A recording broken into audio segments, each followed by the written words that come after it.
Hello Internet, Mr. BPG here, and we gotta talk. The Great Mask Challenge of 2020 is that news and everyone else had to learn on the fly how to do setups like this.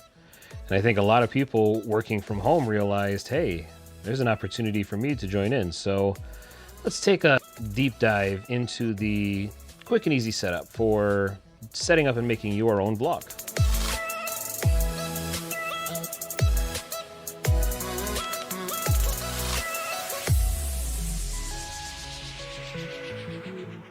So one of the first things you're going to want to do is have something to say. And that is a lot harder than it may sound. In every recording that I do, I end up having to throw away minutes of footage of just me nonsense rambling because while I may think I know what I want to say, once the camera starts rolling, it doesn't always work out as cleanly as I want it to. You're going to have some sort of a concept or gimmick. You're going to have some kind of hook that you're going to provide for people to watch, something that people might want to watch. I suggest outlining an intro, some form of beginning, middle, and end to the content you're creating. It helps to script what you want to do. In many cases, I will write an outline and then fill in some key components that I want to say verbatim, and then set up for my recording.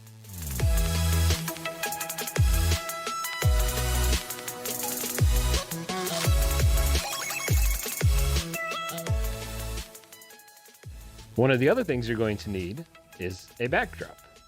As you can see with this setup, I'm doing the backdrop of hats because I'm Mr. BPG. I love my hats. So I like this backdrop being that it looks into my world, gives you a quick glance of my workstation behind me, and then has a backdrop of hats to show off who I am. I find that it makes a quick and easy, simple setup. But sometimes I want to go with something a little bit more fancy. And like magic, I was able to set up my green screen backdrop. It's actually quick and easy. This one was made by Suki at Pink Outer Things. Thank you for that. The backdrop allows me to have a plain and simple background that I can put anything I want behind as long as I've either shot the footage or can record it or what's going on with the lighting.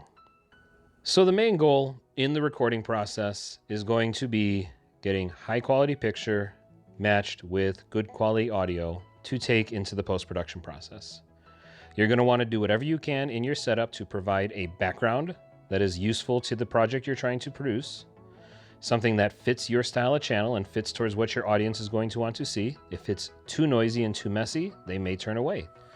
You want to make sure it's simple yet elegant. Once you have your background, you want to make sure you have the best lighting possible. I would give myself about a B on this lighting because while the Mr. BPG is lit nice and even, the green screen's got a little bit of shadow, got my little shadow puppets going on over here, and that makes cutting out the green screen part a little bit harder to do in post-production. Your goal is to have the green screen perfectly lit and evenly keyed, and then everything else lit differently, which is why most of the time, why I prefer to shoot with this background. Generally, it's an easier setup, and it fits the overall chaos that my channel truly is. Because when you look at the content I'm putting out there, I'm putting out pet videos, let's play videos of a game that is very personal, and I mean, whatever random blog that pops through my silly head. But in the end, the goal of the whole But in the end, the goal of the whole process is to get enough footage to take it over to post-production. So let's go on in, shall we? The post-production process is what makes and breaks every video. Essentially, that is the place where you get to do the final rewrites. It's where you get to put in the final thoughts. It's where you get to add all of the flair, which is going to make your video stand out from the rest. I'm currently using the OBS software for screen captures and live streams. I then use DaVinci Resolve as my editor. One of the more popular programs is Adobe Premiere, one that I also use in work situations. I find both of them to be suitable, and you're going to want to pick the one that best fits your budget. There are many non-linear editing softwares out there now, and some of them you can even do directly from your phone, meaning that you can get the entire process from beginning to end done in your phone.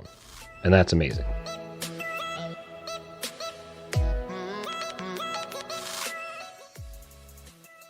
So that's the basics. You're going to want to either use your mobile cell phone with a video camera, or you're going to want to set up a webcam.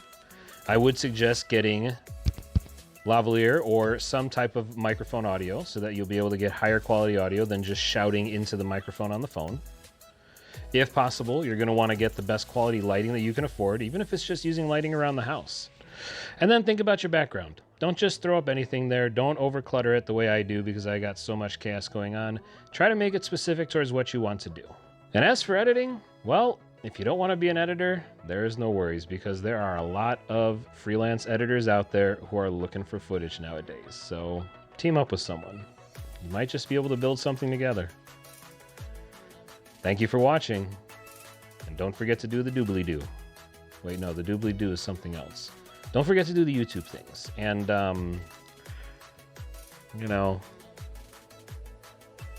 happy unbirthday.